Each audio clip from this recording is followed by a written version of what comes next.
The next video, if you are subject to seizures, I would not look at this.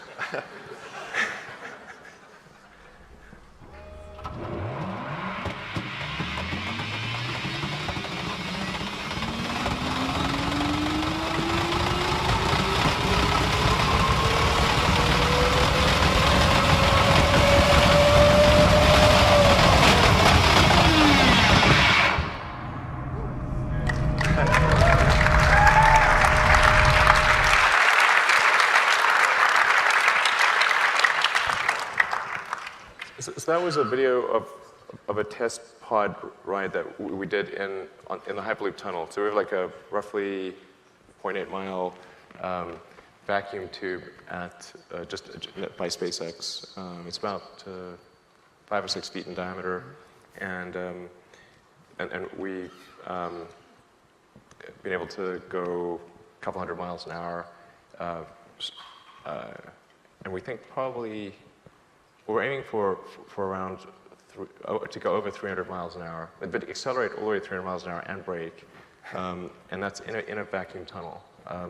So it's really just sort of refining the technology necessary for ultra high speed transport from city to city, and yeah, it's kind of fun. We can go faster than a jet. Like you don't really have. Sort of Mach problems, you're not creating like massive sonic booms because you've evacuated the air. There's no upper limit based on physics. It's just how straight is the tunnel to make the ride comfortable. Exactly. Yeah. It's essentially constrained by the G loading that would be comfortable for a person in the tunnel. And one of the wonderful events that Elon puts on at SpaceX and the Boring Company is a Hyperloop competition, which we do every year. And the first year, actually, this is true, over 1,000 universities worldwide entered, which was amazing.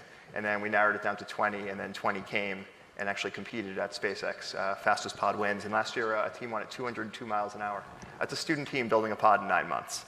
So it shows the tech is very doable. Yeah. Yeah. Like so, and this is all running in a vacuum tube. Yep. So, while Steve sort of the credit, by the way, for the Hyperloop competition, really, Steve deserves the credit. Steve really is the guy who made that competition happen and who runs it. So, thank you for doing that. Thanks for letting us do it. All right.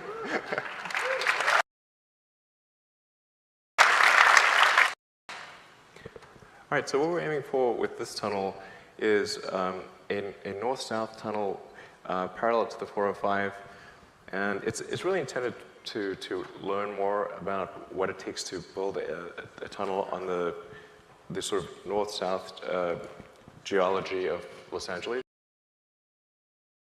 Los Angeles is like New York is for like plays. If you can build a tunnel in If you can succeed in building tunnels here, man, because we've got seismic, we've got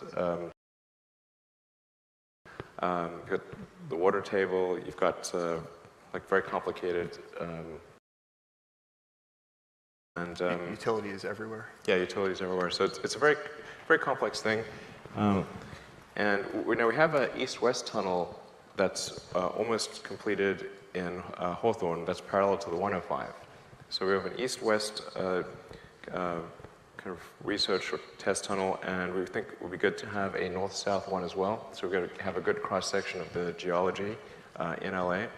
And then besides building the tunnel itself, we want to sort of see what the user experience is going to be like and what the public would prefer the tunnel operation to be like. So if you, what feels good, get public feedback by having people use the tunnel. We wouldn't be charging on what people would like or not like.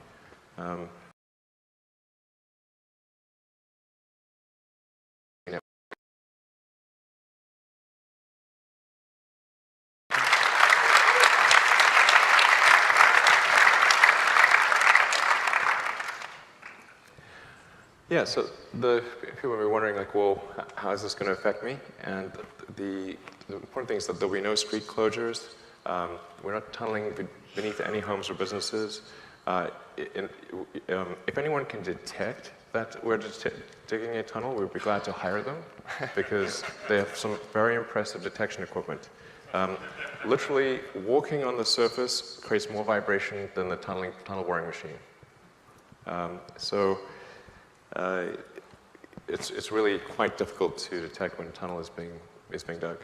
Yeah, and it's important. Like with this test tunnel, the community, and it's our goal. And if we ever don't, please let us know that nobody knows we're there, because it's really important that if we want to build very long tunnels from LA to San Fran, it's important to be an amazing neighbor, and that you don't disturb anyone. So this is, in our mind. You won't hear us, you won't see us, you won't feel us, you won't even know we even exist. The only way you'll know we exist is the fact that there are trucks on the road, and that was what the haul route hearing had been. And then so that's the haul route we were given. For those who are curious, the direction, it's south on Sepulveda, east on National onto the I-10 East. And then our trucks were limited, especially during rush hour, and we're not allowed to truck before 8 a.m. and 6 p.m. The concept being, we are going to do everything right. We're going to be the best possible community member, and if anyone has suggestions, please let us know. But the goal is that literally, we're invisible, and it's really, really important. Yeah, absolutely. Yeah. It's obviously, in fact, this is really important because it's not going to scale if the creation of the tunnel, if we had to, say, a 2-mile tunnel without disturbing people, then how could we do hundreds of miles of tunnels without disturbing people? So this really needs to be something that people just don't even know it's there unless they look for it. And even then it's tricky. So, and then like I said, once we're done, we want to, in order to get public feedback, we want to sort of offer free rides, and it'll be like, sort of like a weird little Disney ride in the middle of LA. But I think we can make it really fun. Bring your flamethrower.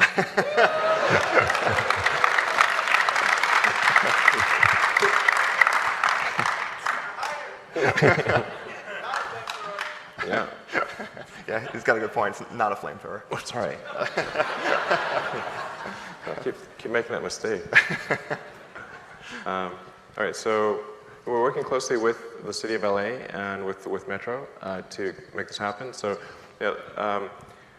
sometimes people wonder, like, hey, are they just going and building this crazy tunnel and nobody is even looking at it, and they're seeking like exemption from all oversight? This is not the case.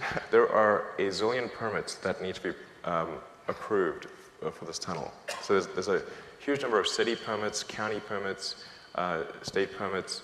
The nature of the exemption that we are seeking is simply from CEQA, because getting a CEQA approval can take sometimes a year or sometimes 2 years. And we need to figure out what the large network will be, and use this sort of kind of research tunnel to figure that out, and then apply for the larger environmental or submit the larger environmental impact report to the state of California, which has the most stringent environmental rules in the country, maybe the world, but certainly, like probably the world. Yeah. And the nature of CEQA is that it's very much a permission based system that takes a long time. So this would be a very safe tunnel, and would still fall within all of the permitting requirements that LA would normally require, which is I think something like 600 pages of permits that are required for this tunnel. So it's not like, here, fill in this form. Yeah. This is like 600 pages, at least, maybe more. Our CEQA study alone actually was 1,500 pages. 1,500, Yeah. wow. Yeah, and actually, So we have done the CEQA study. yeah, so the way, just for everyone bear in who knows, mind. for CEQA to work is you don't just, it's not like we said, oh, we want an exemption. No, what you do an initial study, and an initial study determines your next steps.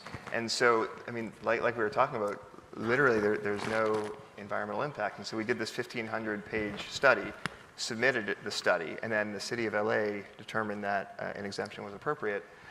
But the main thing is, it's not being done to be controversial. It was the result of the study, and we're always going to do the right thing. We're always going to do, and so we'll keep working with the city and kind of go with that.